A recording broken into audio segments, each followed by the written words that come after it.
सृजन spiritual channel में, जैसा कि आपको विदित है, प्रत्येक दिवस रात्रि 9 बजे हम यह कार्यक्रम लेकर उपस्थित होते हैं। लाइव चर्चा, सब मिलकर चर्चा करते हैं। आपके एक विषय भी निश्चित होता है जिस पर चर्चा होती है, और साथ ही साथ आप भी जो टिप्पणी करते हैं उस पर भी चर्चा होती है यथासंभव जितना हो सके। तो समय को ध्यान में रखते हुए आज भी हम यह दोनों कार्य अवश्य करेंगे। और आज का जो विषय है श्वेतास्त्रोपनिषद का ही विषय है, जिसमें टाइटल जो है हमारा आज का वह क्या है? ब्रह्म रुद्र है, ब्रह्म अघोरी है। अब ये क्या बात हुई? ये क्या बात हुई सोच रहे होंगे आप। ब्रह्म तो भावातीत है ना भाई, तो उसे रुद्र क्यों कह रहे हो, उसे अघोरी क्यों कह रहे हो? और अघोरी, ये अघोरी शब्द तो बड़ा विचित्र है। अघोरी लोग तो बड़े विचित्र होते हैं। अभी पीछे मैं कहीं गया था, मुझे अच्छे से ध्यान है, ज्यादा पुरानी बात नहीं है, महीने भर पहले की बात है। गाड़ी से थे, तो अचानक गाड़ी खड़ी थी किसी जगह पर, किसी कारण से खड़ी करनी पड़ी, और बैठे हुए थे अंदर ही, गाड़ी के अंदर ही बैठे हुए थे। बाजार का एरिया था। तो अचानक से एक व्यक्ति आया, साधु वेश धारण किया हुआ। साधु वेश धारण किए हुए वो था, दाढ़ी बाल लंबे लंबे उसके, हाथ में एक त्रिशूल भी लिया हुआ था। और ऐसे उसने कुछ मांगा हमसे, तो कुछ दे दिया गया उसे, लेकिन उसने और मांगा और बोलने लगा कि बेटा मैं अघोरी हूं। काले रंग के वस्त्र, एक चोंगा उसने पहन रखा था, और क्षण भर में उसने अपने कपड़े उतार दिए, पूरा नग्न हो गया, पूरी तरह से नग्न हो गया, और दिखाने लगा अपने अंगों को और कहने लगा कि देख मैं अघोरी हूं, वरदान दे दूंगा तो फल जाएगा, श्राप दे दूंगा तो फल जाएगा। ठीक है। तो हमने उसे कहा कि हमारी जितनी श्रद्धा और हमारे झोले में जितना चिल्लर था, धन था, वो हमने आपको दे दिया, आप उससे संतुष्ट होइए, इससे ज्यादा हम नहीं देंगे, चाहे आप कपड़े उतार दें चाहे ना उतारें। तो एक अपना अनुभव है, कुछ दिन पहले का अनुभव है, लगभग 1 महीने पहले। तो अघोरी क्या होता है? ब्रह्म भी अघोरी है, ब्रह्म रुद्र है। अरे रुद्र तो कैलाशपति को कहते हैं, शिव को कहते हैं। तो अब यह सब उपमाएं ब्रह्म को क्यों दी जा रही है? क्योंकि हम ब्रह्म का चिंतन भाव जगत में कर रहे हैं, जाल जगत में कर रहे हैं। यहां पर जगत को जाल भी कहा गया है। लेकिन रुद्र और अघोरी, ब्रह्म को अघोरी कहना, रुद्र कहना, इसके पीछे क्या उद्देश्य है और इस बात को कैसे समझाया गया है, आज हम देखेंगे। 5 श्लोक, तृतीय अध्याय, तीसरा अध्याय। अब यह बात पिछले बात से जुड़ी हुई है। वैसे तो पिछले कल के व्याख्यान में जो हमने सुना होगा कि ब्रह्म सर्वव्यापी है, कण-कण में है, और वह सृष्टि और प्रलय भी उसी के द्वारा हो रहा है। यद्यपि सृष्टि और प्रलय जो है वो जागृत अवस्था का विषय है, इंद्रिय जगत का विषय है, वही इंद्रिय जगत जिसको जाल कहा गया है, वेब कहा गया है। वेब मतलब जाल। तो उसी का आधार लेकर यह चर्चा आगे बढ़ती है। लेकिन यह चर्चा तृतीय अध्याय का, कल की चर्चा, कल द्वितीय अध्याय हमने समाप्त कर दिया था, अब हम तृतीय अध्याय पर आ गए हैं। तो तृतीय अध्याय के आधार में ब्रह्म को रुद्र भी कहा जा रहा है। रुद्र क्यों कहा जा रहा है? क्योंकि पहले ही कह दिया गया है कि सृष्टि और प्रलय ब्रह्म के द्वारा ही होता है। प्रलय के पहले भी वह है, प्रलय के बाद भी प्रकट होने वाला वही है। तो सृष्टि और प्रलय ब्रह्म के द्वारा ही होता है, यह बात पहले ही कह दी गई है। इसीलिए रुद्र का अर्थ क्या है? रुद्र का यहां पर अर्थ है सृष्टि और प्रलय करने वाली शक्ति, वो रुद्र है। इसीलिए ब्रह्म को रुद्र भी कहा जा रहा है। रुद्रदेव के नाम से पुकारा जा रहा है। आइए चलिए श्लोकों को देखते हैं और इसका अध्ययन करते हैं, समझते हैं। तो कहा जा रहा है, यह एको जालवानीशत ईश ने भी सर्वांग लोकानीशत ईश ने भी यह एवैक उद्भवे संभवे च यह इत द्विदुर्मृतास्ते भवन्ति। अर्थात जो एक जालवान, यह जो जगत है यह जालवान है, जाल की तरह है। जगत रूप जाल का जो अधिपति ईश्वर है, अपने स्वरूप भूत शासन शक्तियों द्वारा वह शासन करता है। किसके ऊपर? इस जाल रूपी जगत पर। यह जाल रूपी जगत कौन सा है? यह इंद्रियों का जगत, जो इंद्रियों के कारण अस्तित्व में आ रहा है, जो इंद्रियों के कारण अनुभव गम्य हो रहा है, उसको जाल रूप कहा जा रहा है। उसका शासक कौन है? यह ब्रह्म ही है, यह ईश्वर, उसी को ईश कहा जा रहा है। ईश निभि उन विविध शासन शक्तियों द्वारा संपूर्ण लोकान ईशते, लोकों पर शासन करता है, जो अकेला ही सृष्टि और अपनी सृष्टि का विस्तार करता है।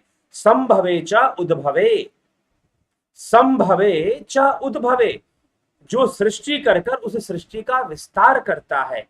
इस ब्रह्म को, ऐसा करने वाले मूल कारण ब्रह्म को जो व्यक्ति जान लेता है, जो महापुरुष जान लेता है, वह अमर हो जाता है, वह अमरत्व को प्राप्त कर जाता है, ऐसे कहा जा रहा है।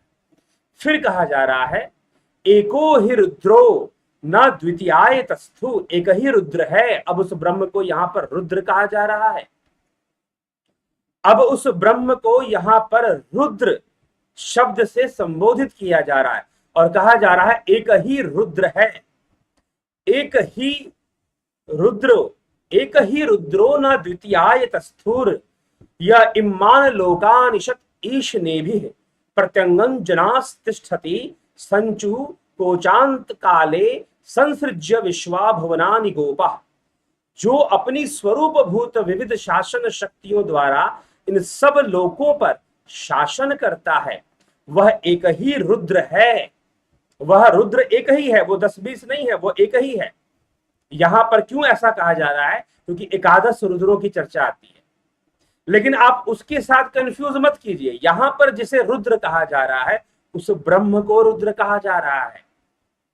इसीलिए एक ही, एको ही रुद्रो न द्वितीयाय तस्थु, कि दूसरा नहीं है, वो एक ही रुद्र है, वो एक ही रुद्र है। द्वितीयाय न तस्थु, दूसरे का आश्रय नहीं लिया।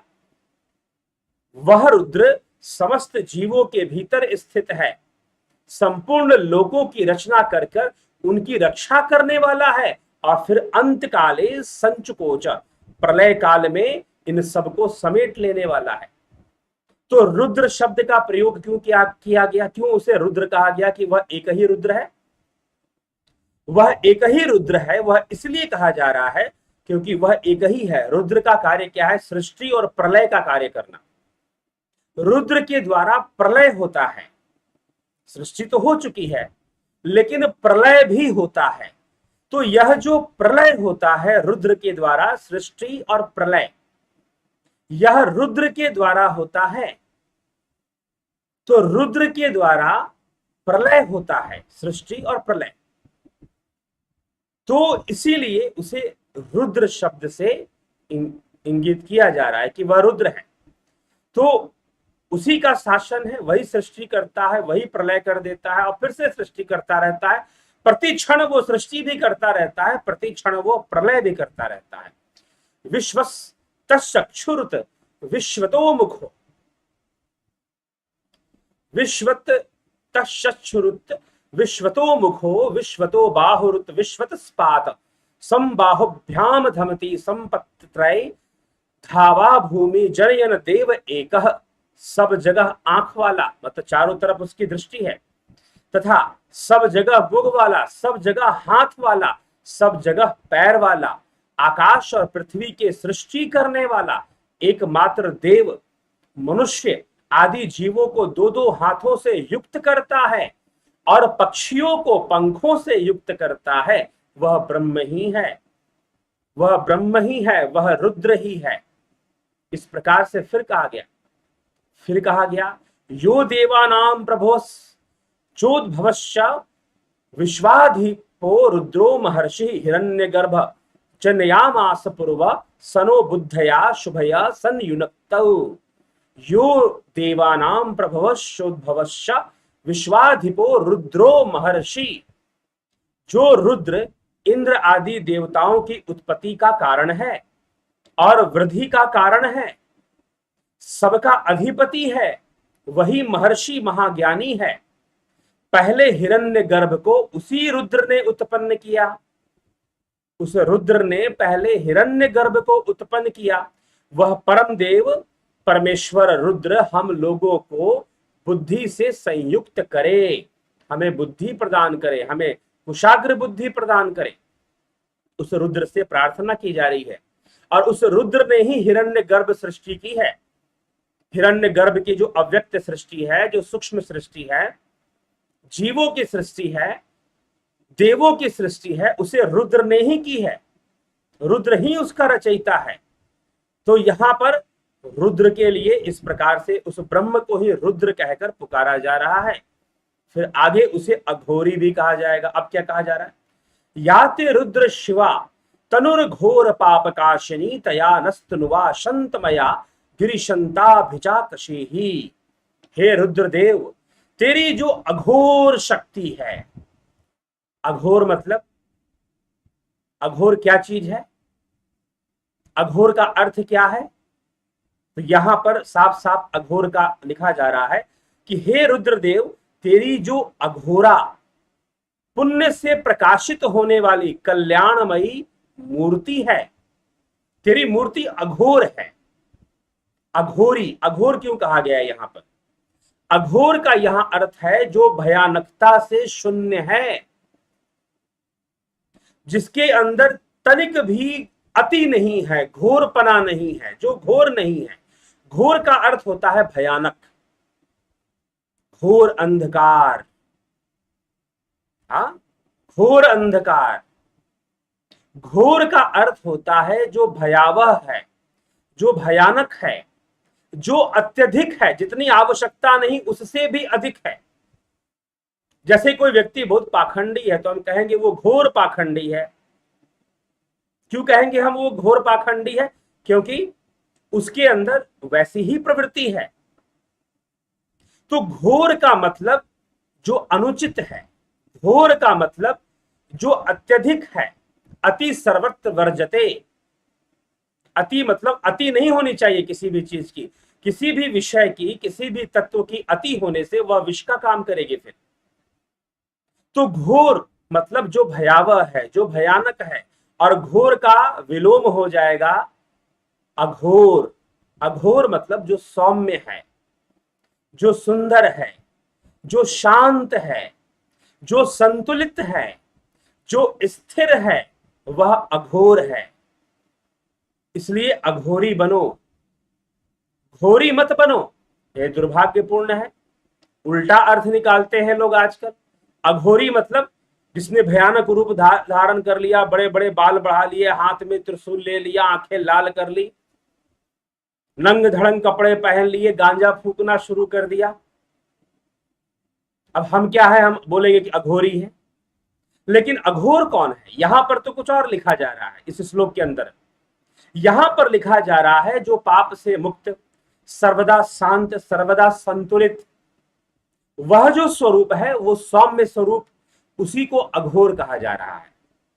तो अघोर जो भयानक नहीं है, जिसमें कोई अति नहीं है, जिसमें कुछ एक्स्ट्रा नहीं है, बिल्कुल बैलेंस स्टेट में है, संतुलन की अवस्था में है, तो वह ब्रह्म सदा ही अघोर है, क्योंकि उसमें गुणों का संतुलन है। प्रकृति में गुणों का संतुलन नहीं है, जीवों में, मनुष्यों में, पशुओं में गुणों का संतुलन नहीं है। गुणों के असंतुलन से ही तो उनकी सृष्टि हुई है। लेकिन वह ब्रह्म, वो सर्वदा संतुलित है, सर्वदा शांत है, सर्वदा स्थिर है। उसमें कोई क्रिया और प्रतिक्रिया नहीं है। प्रकृति के अंदर तो निरंतर प्रतिक्रिया चलती रहती है, निरंतर एक्शन और रिएक्शन का गेम चलता रहता है नेचर में, प्रकृति में। लेकिन वह ब्रह्म क्रिया प्रतिक्रिया से परे है। एक्शन, रिएक्शन, कर्म, फल से परे है, इस काल चक्र से परे है, त्रिगुणी माया से परे है। तो तीनों गुण वहां पर शांत हैं, तीनों गुण वहां स्थिर हैं, तीनों गुण वहां पर संतुलित हैं। इसीलिए जहां संतुलन है वही अघोर है। तो अघोर का अर्थ ब्रह्म अघोरी है, ब्रह्म रुद्र है। रुद्र क्यों कहा जा रहा है उसे? क्योंकि वह सृष्टि और प्रलय दोनों का हेतु है, इसलिए वह रुद्र है। उसे फिर अघोर भी कहा जा रहा है कि वह अघोर है, अघोरी है। अघोर क्यों है? क्योंकि वो संतुलित है, शांत है, स्थिर है, सौम्य है। ठीक, वो शांत है, स्थिर है, सौम्य है, इसीलिए वो अघोर है। अघोर का एक सीधा एक शब्द में हम अर्थ निकाले तो सौम्य। अघोर का अर्थ होगा सौम्य। तो वो सर्वदा सौम्य है, इसीलिए वो अघोर है। इसीलिए यह श्लोक क्या कहता है, फिर से पढ़ते हैं इसको। याते रुद्र शिवा तनुर घोर पाप काशिनी तया नस्तनुवा शंतमया गिरिशंत भिजाकशी ही। हे रुद्रदेव, तेरी जो अघोर भयानकता से शून्य, सौम्य, पुण्य से प्रकाशित होने वाली कल्याणमयी, मतलब पाप और पुण्य से मुक्त, दोनों से ही मुक्त, अपाप काशिनी, जो पाप से मुक्त है, शिव कल्याणमयी। शिव का अर्थ है कल्याणमयी, शिव का अर्थ है कल्याण, तो इसलिए ब्रह्म शिव है। यहां पर शिवा शब्द का भी प्रयोग हो गया है। तो शिवा कल्याणमयी मूर्ति है, हे पर्वत पर भी रखकर सुख का विस्तार करने वाले गिरिशंतम। शिव, उस परम शांत मूर्ति से तुम हम लोगों को देखो, हम पर कृपा दृष्टि रखो, हम पर कृपा दृष्टि रखो। तो भाव युक्त कर कर ब्रह्म के प्रति भाव व्यक्त किया जा रहा है, क्योंकि भाव युक्त मनुष्य भाव ही व्यक्त करेगा। तो प्रथम सीढ़ी तो भावनाएं ही हैं योग के मार्ग पर, सगुण भक्ति के मार्ग पर प्रथम सीढ़ी तो भावनाएं ही हैं। तो जहां भावनाएं हैं तो वहां भाव की अभिव्यक्ति, ब्रह्म के प्रति भाव की अभिव्यक्ति, उसे रुद्र कहकर, उसे शिव कहकर और उसे अघोर कहकर किया जा रहा है, अघोर कहकर किया जा रहा है। तो अघोर, और फिर उसी शिव से कि तुम तो कैलाश पर रहने वाले हो, तुम तो पर्वतों के मसीहा, पर्वतों के राजा हो, भगवान हो, तुम हम पर अपनी कृपा दृष्टि बनाए रखना। तो जिस प्रकार से सृष्टि और प्रलय होता है उस रुद्र के द्वारा होता है, तो ब्रह्म ही उसका हेतु है, इसीलिए उसे रुद्र कहा जा रहा है। फिर उसे अघोर कहा जा रहा है क्योंकि वो शांत है, सौम्य है। अघोर का अर्थ होता है सौम्य, संतुलित, जिसमें जरा सा भी घोरपना ना हो। कोई भी तत्व, कोई घोर क्रोधी है, कोई घोर लालची है, कोई घोर लोभी है, कोई घोर कामी है, ठीक, कोई घोर अहंकारी है, लेकिन जिसके अंदर कुछ भी घोर ना हो, जिसके अंदर कुछ भी घोर ना हो, वह अघोरी है। इसलिए वह ब्रह्म भी अघोरी है, क्योंकि वह सर्वदा संतुलन की अवस्था में है, इसीलिए वह अघोरी है। तो रुद्र और अघोरी, क्यों यह बातें कही गई, यहां पर इन 5 श्लोकों में स्पष्ट हो रहा है, श्वेतास्त्रोपनिषद के अंतर्गत। ठीक है, तो यह मुख्य विषय था, आज का जो विषय था उस पर यह मुख्य चर्चा थी। समझने वाली बात है, लेकिन शब्दों के अर्थ बिगड़ गए हैं, लोग कुछ का कुछ समझते हैं। अघोरी का मतलब, लोगों ने कुछ, अघोरी बनने का मतलब कि हम शमशान में चले जाएं, एक संप्रदाय को हम ज्वाइन कर लें और फिर उनकी तरह जीवन जिए, सामान्य जीवन से हटकर। कृष्ण अघोरी थे, कृष्ण अघोरी थे क्योंकि कृष्ण जब अर्जुन को समझा रहे थे तो साधारण वेश में समझा रहे थे। कृष्ण कोई ऋषि मुनि बनकर नहीं गए थे, कोई तपस्वी बनकर नहीं गए थे, लेकिन जो बातें समझा रहे थे वो योगियों और तपस्वियों की बातें थी, साधारण बनकर, अघोरी बनकर। सुखदेव मुनि को राजा जनक के पास भेज दिया गया क्योंकि जनक अघोरी थे, सरल थे। अघोरी मतलब जो सरल है, संतुलित रहता है, शांत सौम्य, वो अघोरी है। क्योंकि जनक ज्ञानी थे और इस कारण से वह अघोरी थे, उनके अंदर अघोर का गुण आ चुका था, वो अघोरी बन चुके थे। इसलिए सुखदेव मुनि को भेजा गया कि जाइए सीखिए कुछ उनसे, आप घोर तपस्वी हैं। सुखदेव मुनि क्या थे? घोर तपस्वी थे। सुखदेव मुनि कहते हैं कि बचपन से ही, बाल्यावस्था से ही, जन्म लेते ही कहते हैं कि वन की ओर चले गए तपस्या करने के लिए। वन की ओर चले गए तपस्या करने के लिए सुखदेव मुनि। तो सुखदेव मुनि घोर तपस्वी थे और राजा जनक अघोरी थे। जनक के अंदर कुछ भी घोरपना नहीं था, एक संतुलन था, एक सौम्यता थी, एक स्थिरता थी, एक अखंडता थी। तो ज्ञान से, ध्यान योग से, आध्यात्मिक अभ्यास से क्या होगा? हम अघोरी बनेंगे। यह अघोरी बनने की, असली वाला अघोरी, नकली वाला अघोरी नहीं, जो आजकल प्रचलित अघोरी है वो नहीं, असली वाला अघोरी आप बनेंगे। तो असली अघोरी बनने की जरूरत है। तो सुखदेव मुनि घोर तपस्वी थे और राजा जनक अघोरी थे। एक घोर तपस्वी को एक अघोरी, गृहस्थ अघोरी की शरण में जाना पड़ा। तो अघोरी का मतलब जिसके अंदर कुछ भी घोर नहीं है, जो सौम्य हो चुका है, जो संतुलित हो चुका है, वह अघोरी है। ठीक है। तो इसी रहस्य को यहां पर प्रकट किया जा रहा है, इसी रहस्य को यहां पर कहा जा रहा है कि वह ब्रह्म ही रुद्र है, वह अघोर है, वह शिव भी है, कल्याणमयी भी है। तो हमें उसी की यात्रा करनी चाहिए। और हे सदाशिव, पर्वत पर रहने वाले शिव देव, जो कि देव रूप में है, जो महादेव रूप में है, उनसे भी प्रार्थना की जा रही है कि आप देवों के देव हैं, तो आप हम पर कृपा बनाए रखें कि हम उस ब्रह्म ज्ञान के मार्ग पर चलें। क्योंकि योग के प्रथम प्रचारक आप स्वयं हैं, ध्यान योग के, समाधि योग के। तो हम भी समाधि योग को प्राप्त होकर उस ब्रह्म में लीन हो सके। ठीक।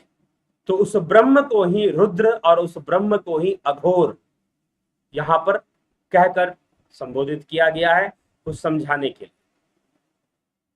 तो निश्चय ही आपको समझ में आ रहा होगा कि अघोरी कौन होता है, अघोर कौन होता है। ठीक। तो निश्चय ही अघोर बनना चाहिए। अघोरी वही बन पाएगा जो ध्यान योग को सिद्ध करेगा, जो अपने गुणों को संतुलित करेगा, जो अपने अंदर सौम्यता, अखंडता को स्थापित करेगा।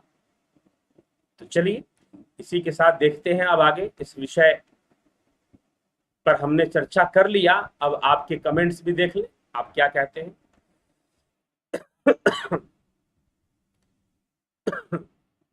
विक्रम सिंह जी, ज्योति दत्ता जी, रोहित सिंह, गोपाल शर्मा, उषा रानी, मुंजल, सबका बहुत अभिनंदन है। राजू पाल, हरिओम तत्सत, जगत नारायण जी, विजय कुमार जी, विश्व यात्री जी, जमाल खान जी, धर्म मेघ समाधि के विषय में बताएं। पूरा वीडियो बना है धर्म मेघ समाधि पर, कृपया उसको देखें। ठीक है।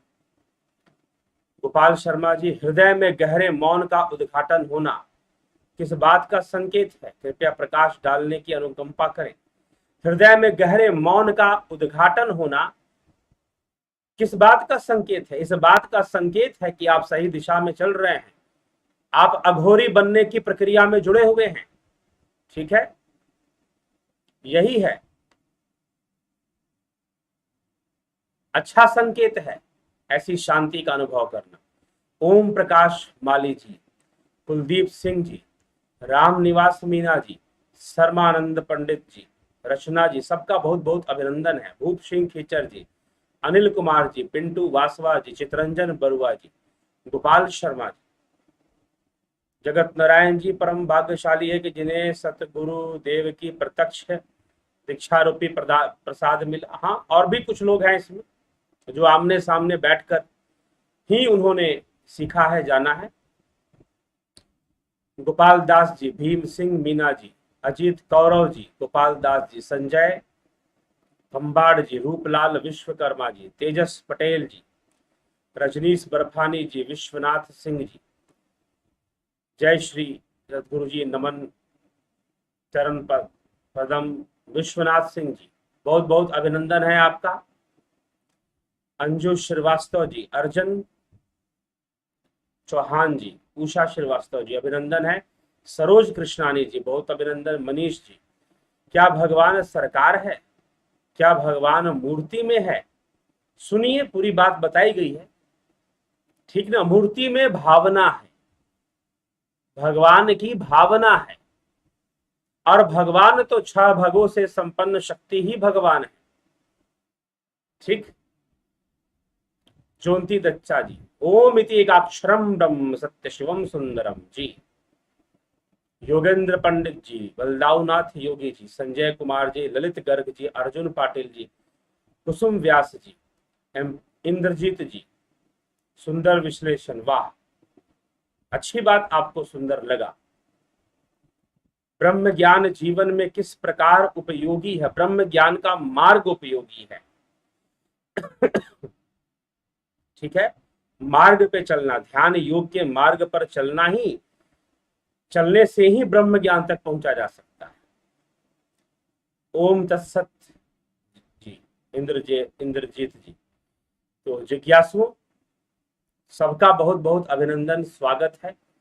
आप सब इस कार्यक्रम को आगे बढ़ाने में प्रतिदिन सहयोगी बनते हैं, और इसी तरह सहयोगी बनते रहें, आगे बढ़ाते रहें इसको, ताकि लोगों को और भी विषय अच्छे से समझ में आए।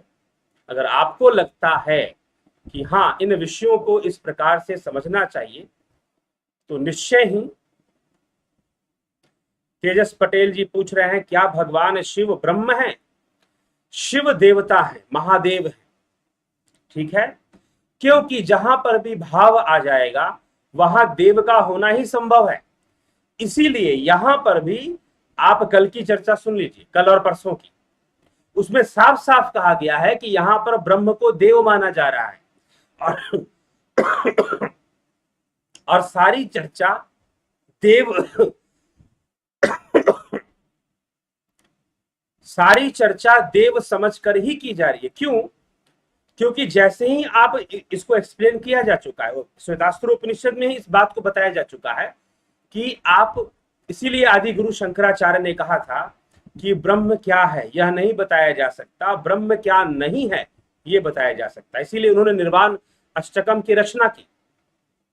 निर्वाण अष्टकम में क्या लिखा गया? मनोबुद्धि अहंकार चित्तानि नाहम, शिवोहम शिवोहम शिवोहम शिवोहम। अर्थात शिव जो है, जो शिव को यहां ब्रह्म समझना चाहिए, तो जो ब्रह्म है मन बुद्धि चित्त अहंकार के परे है।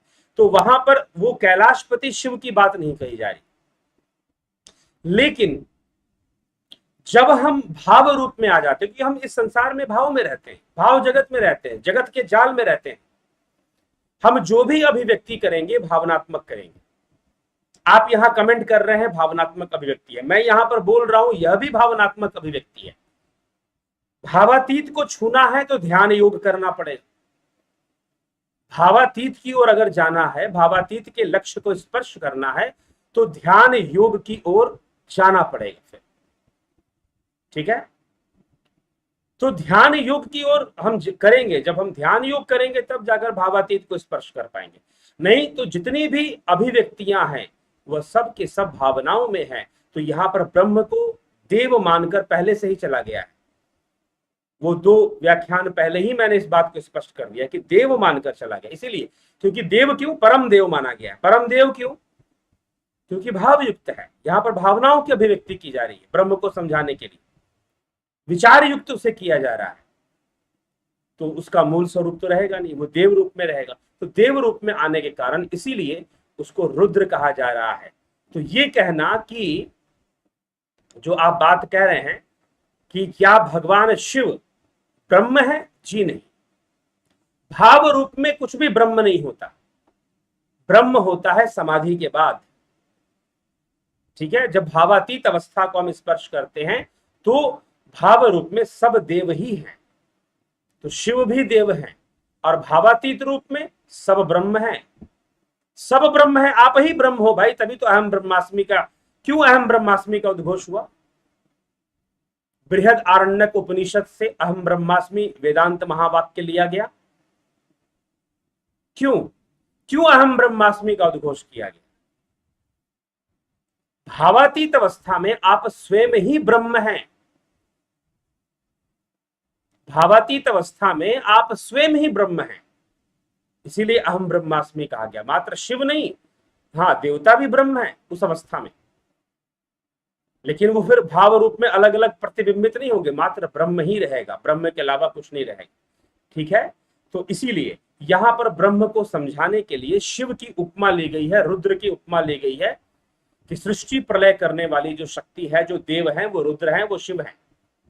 तो वास्तव में उसका हेतु तो ब्रह्म है, उसका कारण तो ब्रह्म है, सृष्टि प्रलय का हेतु ब्रह्म है। तो इसीलिए समझाने के लिए रुद्र देव को ब्रह्म के रूप में यहां पर मान लिया गया, कह दिया गया है। लेकिन जो ब्रह्म, क्योंकि भावनात्मक चर्चा जब हम करेंगे तो हम कह सकते हैं कि शिव ब्रह्म है, भावनात्मक चर्चा में, जहां भाव युक्त चर्चा होनी है।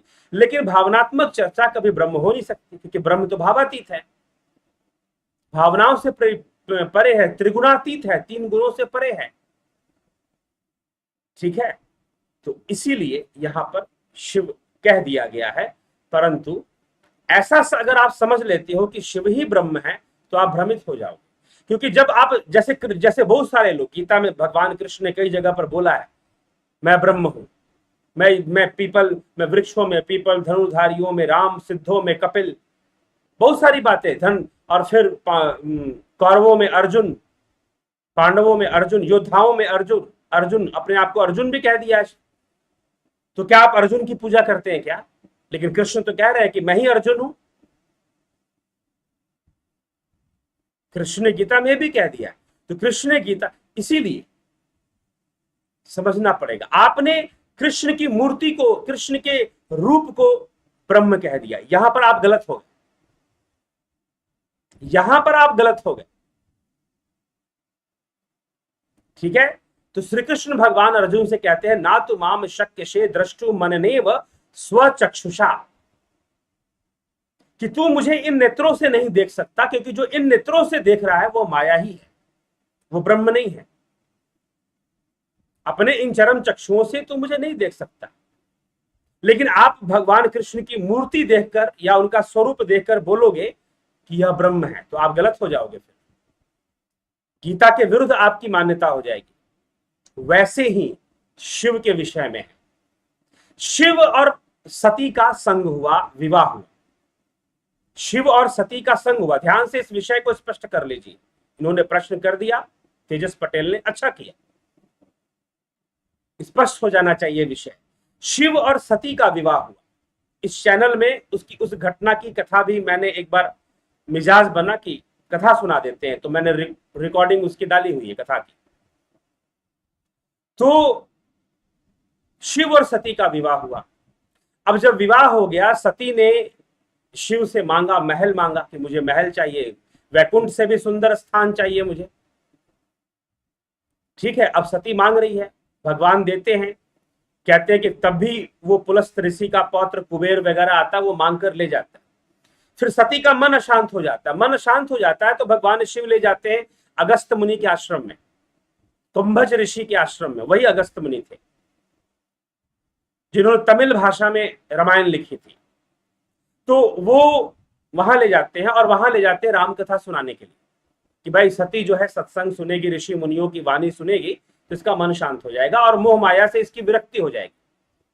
चलो, वहां से लौट रहे थे तो रास्ते में भगवान ने परीक्षा ले ली, शिव जी ने श्री रामचंद्र जी को लीला करते हुए देखा, और प्रसन्न मुद्रा में वह जो है जय सचिदानंद कहकर जो है वो नाचने लगे, गाने लगे, प्रसन्न हो गए। सती ने देखा कि ये कैसी अवस्था है, किसको देख रहे हैं भाई, किसको देखकर जय सचिदानंद कहते? तो कहते देखो भगवान से साक्षात नारायण लीला कर रहे हैं। तो सती को संशय हो गया, सती ने कहा कि नहीं, मैं तो नहीं मानती कि ये कोई सचिदानंद है, क्योंकि सचिदानंद अनंत शयनम विष्णु तो हमेशा प्रसन्न रहते हैं, ये तो बहुत दुखी आदमी लग रहा है, इसकी भार्या को, इसकी पत्नी को कोई हरण करके ले गया है, और ये विलाप कर रहा है, आप इसको सच्चिदानंद बोल रहे हो, मैं नहीं मानती। अब सती किसकी बात को नहीं मानती? क्या राम के ऊपर संशय है? सती राम के ऊपर संशय नहीं कर रही, शिव के ऊपर संशय कर रही है। शिव की वाणी पर संशय है सती को। ठीक है, हो गया। शिव जी ने कहा ठीक है, कैसे मानेगी? सती ने कहा मैं परीक्षा लूंगी, और सती ने सीता का वेश धारण कर कर शिव जी के सामने चली गई। कथा आती है, सीता का वेश धारण, सीता मैया का वेश धारण करके, सीता माता का वेश धारण करके गई।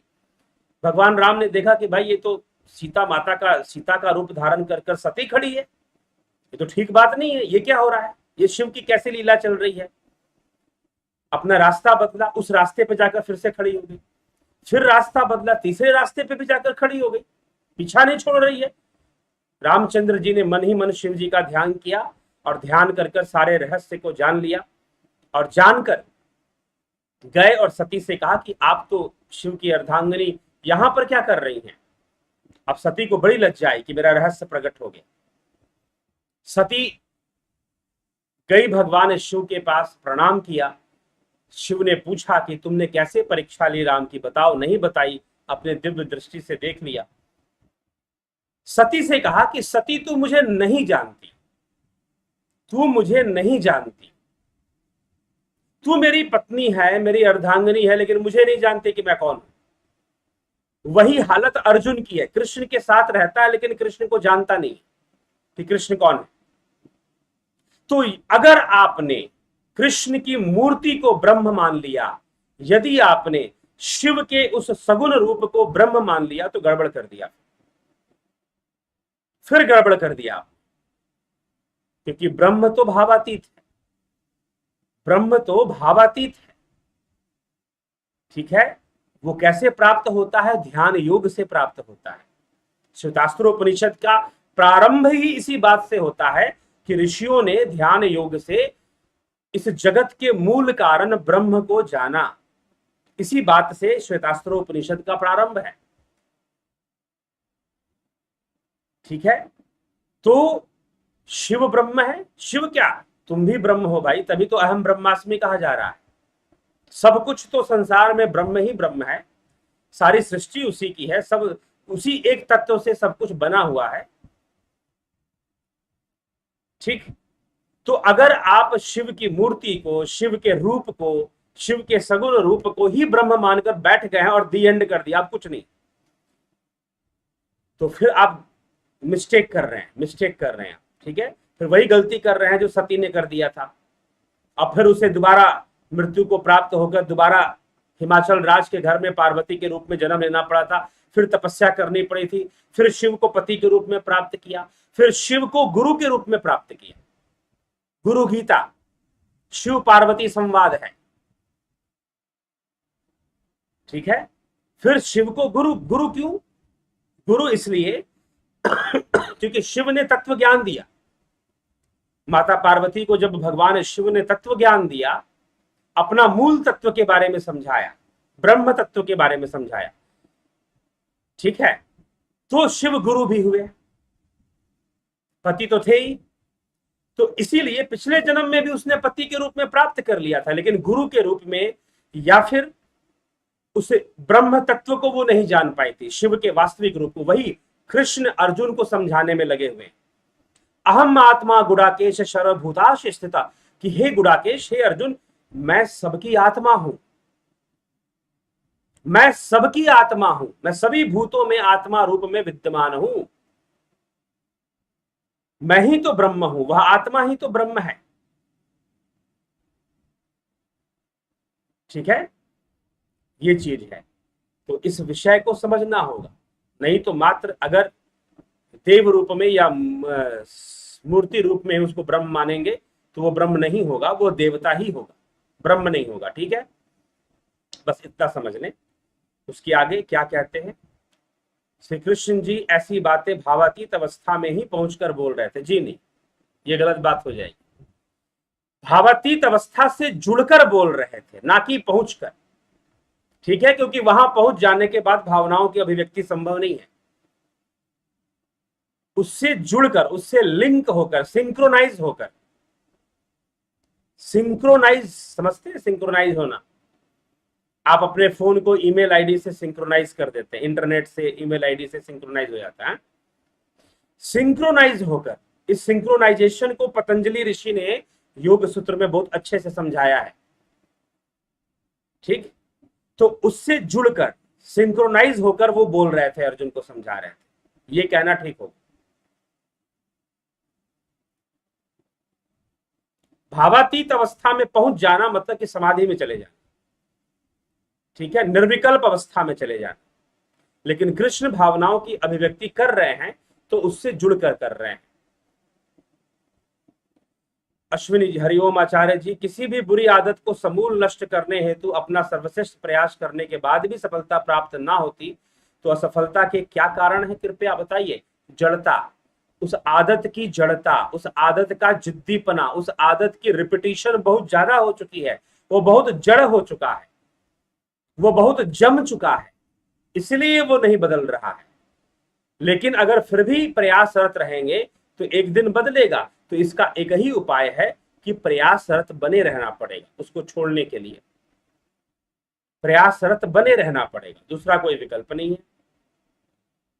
गणेश पवार जी, भिखू खुचाड़िया जी, जय माता की, इंद्रजीत जी, संजय कुमार, काल के बारे में बताएं और काल चक्र क्या है। बताया जा चुका है पहले भी, कभी और चर्चा है।